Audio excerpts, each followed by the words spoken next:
Privet, c'est Johanna Swan. À l'occasion de l'Euro 2025 en Suisse, le sélectionneur de l'équipe de France, Laurent Bonadei, a sélectionné 23 joueuses. Mais qui sont-elles? Quel a été justement leur parcours? À l'occasion de passer en revue l'ensemble des joueuses de son effectif. Pour ce premier épisode, nous allons nous focaliser sur Pauline Perrot-Magnan, la gardienne de la Juventus de Turin qui n'a pas hésité à plusieurs reprises de faire des choix forts dans sa carrière et de changer de club afin d'obtenir davantage de temps de jeu. Pauline est une joueuse qui a toujours su être très proche des supporters et qui a su se faire apprécier, que ce soit à la Juventus ou que ce soit en équipe de France. Avec un mental hors norme, elle a su se montrer décisive à plusieurs reprises. Sa première sélection chez les Bleus remonte au 4 avril 2019. Nous avions eu l'occasion de l'interviewer le 26 novembre dernier à Clairefontaine, où nous avons déjà évoqué cet Euro 2025 et ses points forts. C'est le dernier rassemblement de l'année 2024. Comment tu te sens face à ton prochain match? Parce que lors du dernier rassemblement, malheureusement, on n'a pas pu te voir sur le terrain. Bon, déjà bonjour, ça fait plaisir de te croiser. Qu'est-ce que je peux dire par rapport à ce match? Je suis très contente de jouer contre le Nigeria. Je pense que ça va être un match intéressant, comme tous les matchs internationaux d'ailleurs. Mais du coup, voilà, ça faisait un moment que j'avais pas joué avec l'équipe de France, donc très contente de remettre le maillot et le bleu chauffe. Alors le Nigeria, ils ont des objectifs assez importants justement dans leur propre compétition africaine. Par rapport à la CAN? Ouais, par rapport à la CAN, ils vont affronter quand même aussi des équipes qui vont avoir un groupe tel que l'Algérie. C'est des matchs qui sont à haute intensité, qui sont très attendus. Donc pour eux, c'est pas juste un simple match amical.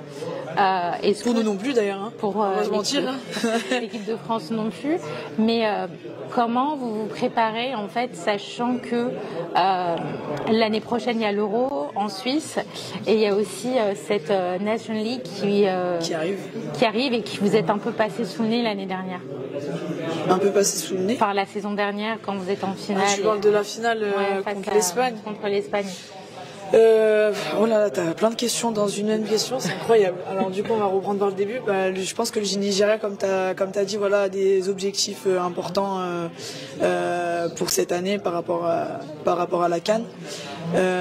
Oui, effectivement, c'est pas qu'un match amical. Enfin, quand on vient en sélection, je pars du principe que chaque match, même si il est dit amical, ne le sont pas. C'est pour nous une solution, des matchs voilà, pour préparer, comme tu as dit, voilà, la National League et l'Euro qui nous attend l'été prochain. Donc je pense que ça va être un match super intéressant. Je pense haute intensité, comme tu disais, parce que le Nigeria voilà, a beaucoup de vitesse, beaucoup de physique aussi. Donc voilà, il va falloir qu'on s'adapte et que voilà, on mette le pied sur le ballon et qu'on joue notre jeu surtout, avant tout. Et comment tu fais pour avoir cette notoriété, d'avoir toujours ce temps pour tes supporters? On a l'impression que tu les connais tous et que tu as ce lien particulier avec eux. Parce que je m'ai croisé la dernière fois sur le côté, c'est ça en fait. Non, parce qu'en fait, il y a quand même pas mal de têtes qu'on retrouve régulièrement. Après, moi, j'aime bien ce relationnel avec les gens. J'aime bien parler avec les gens. J'aime bien prendre le temps parce que je pars du principe que, et ça c'est une vérité, hein, au final, je pense que sans les gens on serait pas là non plus. Et c'est en partie grâce à eux qu'on a cette notoriété et qu'aujourd'hui on peut vivre de notre sport.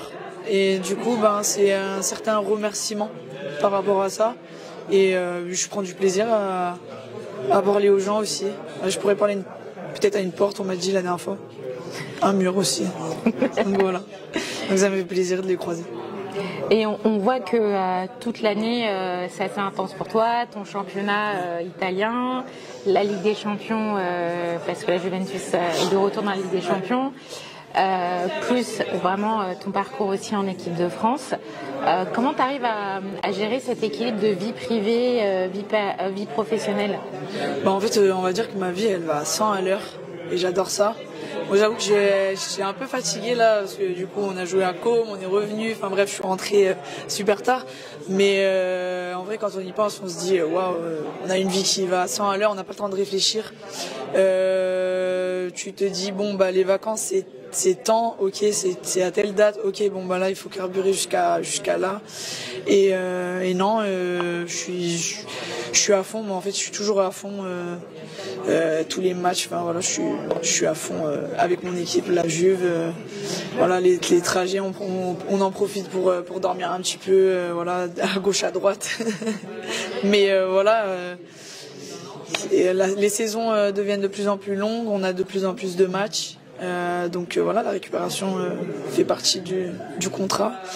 Et voilà, de dormir, de bien s'alimenter, de bien, voilà, enfin, tout ce que vous connaissez déjà, hein, on va pas se répéter. Hein. Bien dormir, bien manger. Voilà, exactement, on dirait qu'on fait une pub. Mais oui, ça fait partie du truc, ça fait partie du deal. Voilà. Et comment tu fais aussi pour limiter les blessures? T'es pas Je touche du bois beaucoup. Tu touches beaucoup de bois. Voilà. Ouais. En Italie, on fait comme ça, tu vois, et on fait comme ça.